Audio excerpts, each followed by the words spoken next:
10 dahilan ng mabilis na pagtanda.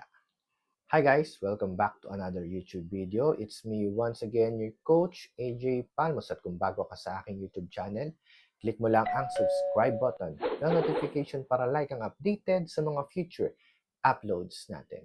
For today's video, ang pag-uusapan natin ay 10 dahilan ng mabilis na pagtanda. So kung ready ka na, samahan niyo po ako. Tara!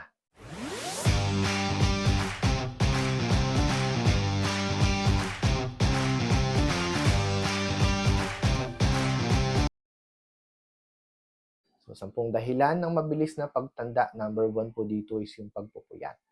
Ang puyat po kasi ay nagkakos sa atin para mas mabilis mag-age yung ating pangangatawan, especially yung ating balat.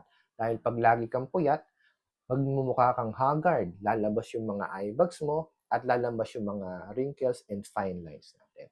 So, pag puyat tayo palagi, mas mabilis po tayong magmukhang matanda. Number 2 is yung sobra-sobrang stress. Okay lang po na may stress kasi kasama po yun sa buhay natin. Pero yung stress na hindi natin kayang i-handle, naapektuhan na po yung ating emotional body, yun po, nagkakos po siya ng mabilis na pagtanda. Kung napapansin po ninyo, kung meron kayong mga kilala na lagi pong may problema pagdating sa trabaho, pagdating sa pera, mas madali pong makita yung kanilang pag-iedad dahil po sa sobrang stress na hindi nila kayang i-handle. Number 3 po ay pag may sakit. Alam naman natin pag ang tao ay may sakit, marami kang iinuming mga gamot at ang katawan natin laging compromise. Isang reason po sa ating mabilis na pagtanda is yung pagkakaroon ng sakit. So iwasan natin na magkaroon tayo ng sakit. Mas maganda prevention, better than cure. Alisin natin, iwasan natin na magkaroon tayo ng malalang sakit. Number 4 is dehydration. Dahil kulang ka lang sa tubig, nagkukos yan para maging dry ang ating mga skin. Hindi lang skin natin, pati mga internal organs natin ay nako-compromise dahil sa kakulangan sa tubig. So, ang dehydration po ay isang dahilan kung bakit tayo mabilis tumanda. Number 5, kung ikaw ay may bisyo. Kung ikaw ay naninigarilyo, kung ikaw ay nagiinom, yan po ay madaling mag-cause ng pag-shrink ng ating mga balat, kaya po lumalabas yung ating mga fine lines at yung ating mga wrinkles dahil po sa pagbibisyo natin. So, iwasan natin ang bisyo para tumagal ang pagtanda. Number 6 ay yung malnutrition. Siguro, hindi ka nga nagbibisyo, hindi ka nga nagpupuyat, pero kulang naman sa sustansya ang katawan natin. Magkukos pa rin po yan ng mabilis na pagtanda. Alam naman natin na kailangan natin ng sapat na pagkain at hindi lang pagkain, kung hindi mga masusustansyang pagkain. At kung tayo ay kulang sa nutrisyon, ang ating pagtanda ay bumibilis. Pang-pito ay yung laging sobrang pagod. Ito po yung nasosobrahan tayo sa hanap buhay o sa pagtatrabaho, tapos hindi tayo nakakapahinga ng sapat.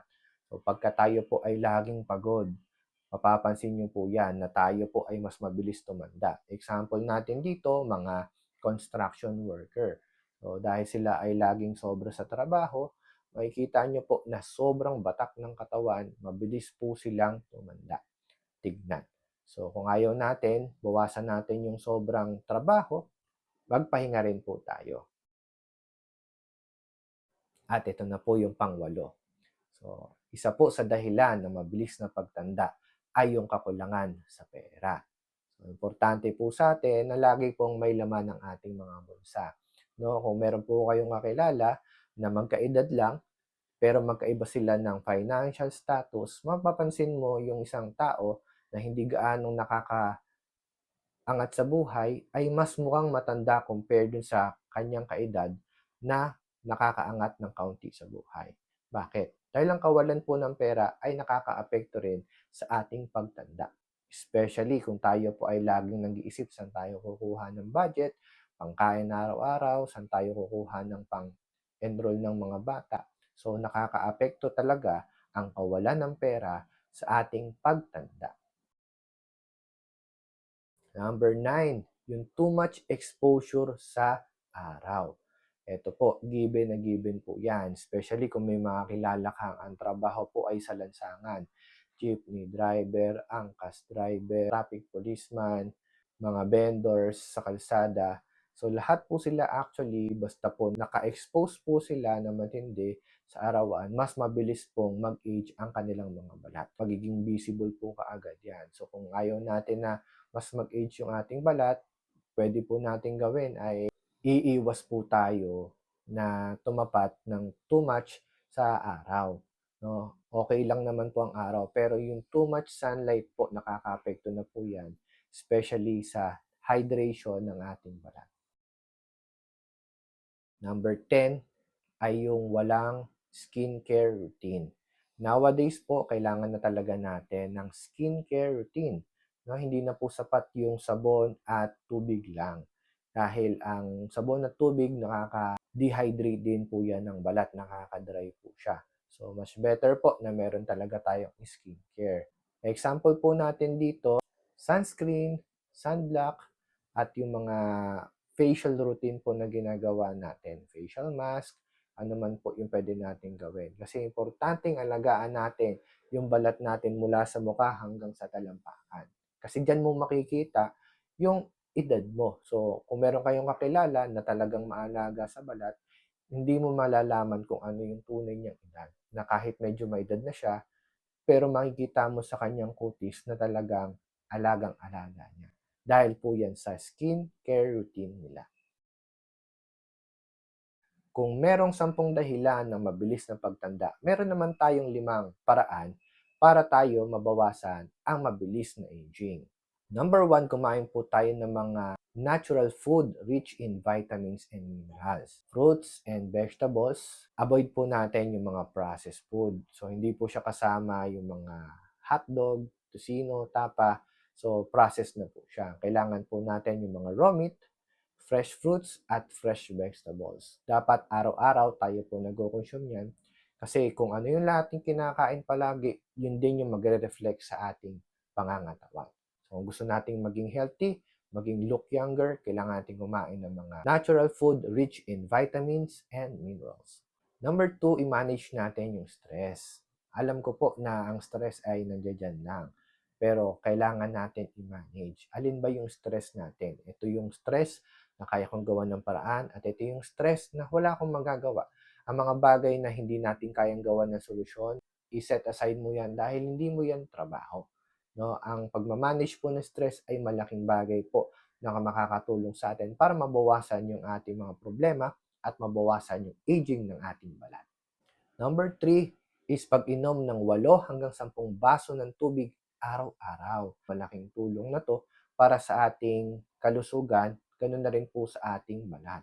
Ang pag-inom ng sapat na tubig ay mag-hydrate sa atin upang mabawasan ang ating pagkulubot at maging maganda ang function ng ating mga organs. Number 4, mag-take tayo ng mga food supplements tulad po ng Sante Barley at ng ating Daily C.